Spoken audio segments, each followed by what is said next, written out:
Lumuhod kung gustong mabuhay, sa akin ka lang susunod. Manood sa mga tinitingala nyo, ako hanggang pabago.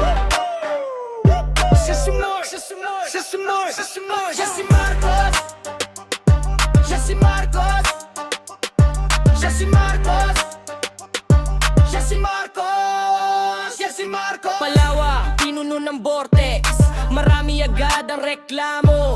Akala nila di pwedeng mamuno ang isang bata sa grupo. Diyan ka nagkakamali, baliktad ang paniniwala mo. Kaya mo nasabi na di pwede kasi inggit ka lang ata. Kaya kang ipatumba pag ginalaw mo ang pamilya niya, wala ng kaibigan. Pag mainig ka makita sa mga mata niya, kung ayaw maniwala, edi ikaw na bahala, makinig ka lang sa mga salita. Gobyerno at pulis na naging abo sa kamay ko, huwag ka nang umapela. Libo-libo na ang dumapa. Lagi na lang kay Marcos ang turo, halo-halo ang mga kulay. Parang bandila lang kahandusay, walang pakikakit sino. Pag kumalaban, naabutin talaga pitas-pitas sa mga kalaban para mabungang hinog sa puno.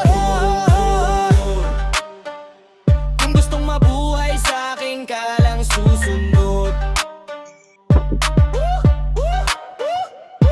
Manood sa mga tinitingala nyo, ako hanggang pabago. Siya si Mike, siya si Mike, siya si Mike, siya si Mike, siya si Marcos, siya si Marcos, siya si Marcos, siya si Marcos, siya si Marcos. Supremo ng Vortex Clan, pinakamalakas sa syudad.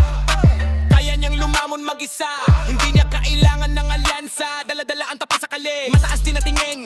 Di ko madadala sa gulat nyo pag ako ang dumating. Maksus sa katapa mo, iyon ang dapat mong tandaan. Angal kong makausap, pero halimaw kung kumilos pag nagkasalubong ang mga kilay, bigla kang uor. Sa akin galing ang tapa ng Vortex Clan, malinaw yan, parang higat sa laro, wala sinuman ang lalaman. Kapag nagisingan mo ba Marcos, sumila ka sa pagkademonyo. Kapag kumatok na ang anino, huli na ang pagtakbo mo. Lumuhod kung gustong mabuhay, sa akin ka lang susunod.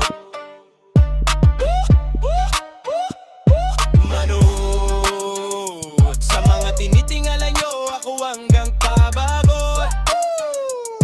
Siya si Mark, siya si Mark, siya si Mark, siya si Mark, siya si Marcos,